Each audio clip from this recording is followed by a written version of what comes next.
Hello दोस्तों।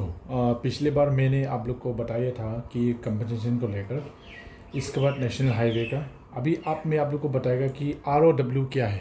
ROW क्या है आप लोग बहुत जानना बहुत बहुत ज़रूरी है दोस्तों। अभी मैंने एक ऐसे सिंपल सा एक चार्ट बनाया है दोस्तों।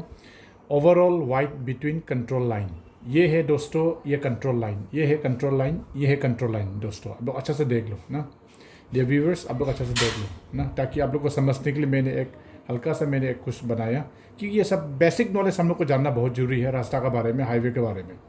तो दोस्तों ये राइट ऑफ वेज ना, राइट ऑफ वेज क्या है बोलने से, ये पाथ जो है यहाँ से यहाँ तक लेकर रोड लैंड बाउंड्री, ये राइट ऑफ वेज में आता है। अभी दोस्तों मान लो ये कैरियर्स वे है ना, कैरियर्स वे क्या है बोलते, राइट ऑफ वेज में क्या क्या आता है ROW में आएगा आपका कैरियर्स वे आएगा जहाँ में गाड़ी चलता है। इसका बाद आपका ये शोल्डर आएगा, इधर में शोल्डर होता है। फिर ड्रेनेज सिस्टम्स इधर होता है, स्लोप्स यहाँ, फ्यूचर वाइडनिंग ना, फ्यूचर वाइडनिंग कहाँ तक होगा, यहाँ तक होगा। तो ये सब जो है ROW में आता है ना, रोड लैंड बाउंड्री, ये सब जो है ROW में आता है दोस्तों। आप लोग ध्यान से देखो। तो दोस्तों फिर बाद में क्या है बोलने से, ये ROW जो है ना, ये गवर्नमेंट डायरेक्ट इसको जब आपसे कंपनसेशन करके लैंड एक्विजिशन ले लेता है तो ये ऑटोमेटिकली ये ROW जो है गवर्नमेंट के अंडर में आ जाता है। आपसे जब गवर्नमेंट कंपनसेशन देकर आपसे जब खरीदता है तो ऑटोमेटिकली उसके अंदर में आ जाता है दोस्तों। तो अभी देखिए दोस्तों, अगर लेन वन ना, अगर लेन वन होने से बेसिकली मतलब गवर्नमेंट नॉर्म्स के अनुसार में 3.5 मीटर होता है रास्ता। अगर एक लेन का ये रास्ता होने से ना, लेन सिस्टम का अनुसार ना, स्टैंडर्ड वाइड जो, अगर 2 लेन रोड होने से अगर उसका 7 मीटर होता है ये ना, 7 मीटर स्टैंडर्ड वाइड। और अगर 4 लेन होने से लगभग 14 मीटर और 6 लेन होने से लगभग 21 मीटर तक वो आ जाता है स्टैंडर्ड वाइड का हिसाब से। तो दोस्तों अभी आप लोग देखिए कि अगर ना बिल्डिंग लाइन क्या है, ये जानना बहुत ज़रूरी है दोस्तों। ये इसको बोलता है ये बिल्डिंग लाइन, बिल्डिंग लाइन दोस्तों बहुत बहुत ज़रूरी है दोस्तों। आप लोग ध्यान से देखो ये ना, ये बिल्डिंग लाइन है दोस्तों। तो दोस्तों एज पर the control of national highways land and traffic act 2002 का रूल्स के हिसाब से, ये आपका रोड लैंड बाउंड्री से लेकर आपका ये बिल्डिंग लाइन का बीच में लगभग 3 मीटर्स हो जाता है एज ना, जहाँ से ROW ख़त्म होता है वहाँ से 3 मीटर का डिस्टेंस होता है। बिल्डिंग लाइन और ROW का जो लाइन होता है, ये दोनों का बीच में 3 मीटर का डिस्टेंस होता है। और ये जब 3 मीटर का जो डिस्टेंस है, ये बिल्डिंग लाइन में सा पूरा स्ट्रिक्ट है कंस्ट्रक्शन जोन, मतलब उसमें कोई भी चीज़ कंस्ट्रक्शन नहीं करना है, चाहे आपका घर हो, दुकान हो, बाउंड्री वाल हो या एनी परमानेंट स्ट्रक्चर, आप ये बिल्डिंग लाइन में आप कंस्ट्रक्शन नहीं कर सकता है। गवर्नमेंट का नॉर्म्स का हिसाब में आपका ना, control of national highways land and traffic act 2002 का अनुसार में आप ये कंस्ट्रक्ट नहीं कर सकता है। अभी दोस्तों ये कंट्रोल लाइन है, ये वाला पार्ट कंट्रोल लाइन है, ये वाला पार्ट कंट्रोल लाइन है। तो कंट्रोल लाइन जो एक लिमिट है, तो आपका ये सेंटर, ये हो गया आपका central line of road.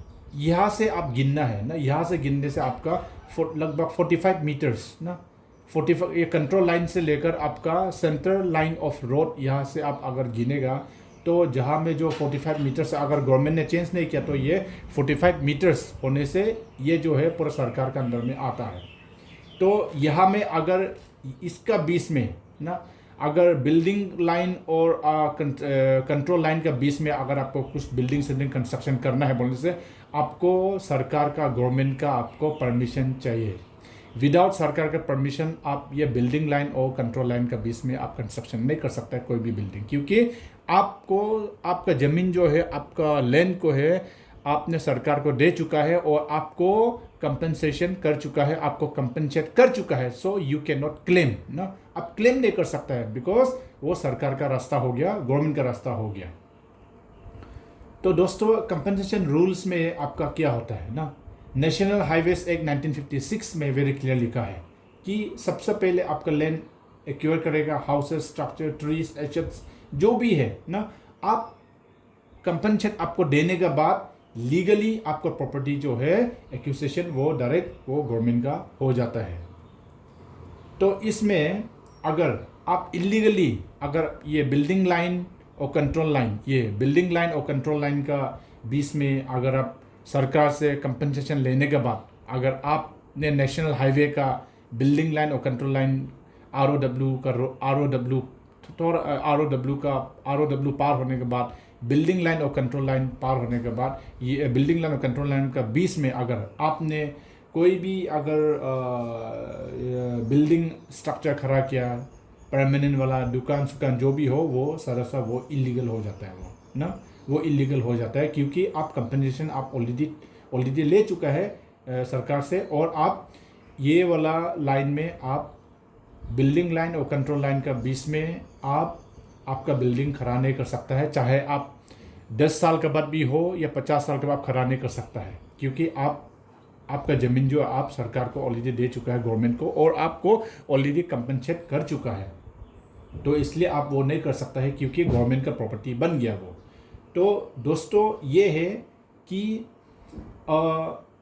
ROW का रूल्स, इसके बाद बिल्डिंग लाइन का रूल्स, इसके बाद बिल्डिंग लाइन का रूल्स में नो कंस्ट्रक्शन होगा, इसके बाद जितना भी साल हो आप कंस्ट्रक्शन नहीं कर सकता है बिल्डिंग लाइन और कंट्रोल लाइन का यहाँ में दोस्तों। तो दोस्तों ये है आपका ओवरऑल मैंने कुछ स्केच बनाया एक हल्का से, ताकि आपको जानने के लिए ना कि ये जो है दोस्तों ये नेशनल हाईवे का नॉर्म से ये रास्ता को लेकर ना, तो आप लोग भी जानना बहुत ज़रूरी है कि गाड़ी कहाँ से कहाँ तक चलना चाहिए, और अगर यहाँ तक अगर रास्ता है तो बिल्डिंग लाइन किसको बोलता है, कंट्रोल लाइन किस, ये बेसिक नॉलेज हम लोग को जानना बहुत ज़रूरी है। तो दोस्तों जितना सकते हैं, अगर आप को कुछ लगता है तो आप कमेंट सेक्शन में कमेंट कीजिए, फिर इसके बाद मेरे वीडियो को जितना सकता है आप लोग शेयर करो, क्योंकि ये बेसिक नॉलेज हाईवेज़ के बारे में, कंपनसेशन के बारे में हम लोग को जानना बहुत बहुत ज़रूरी है दोस्तों।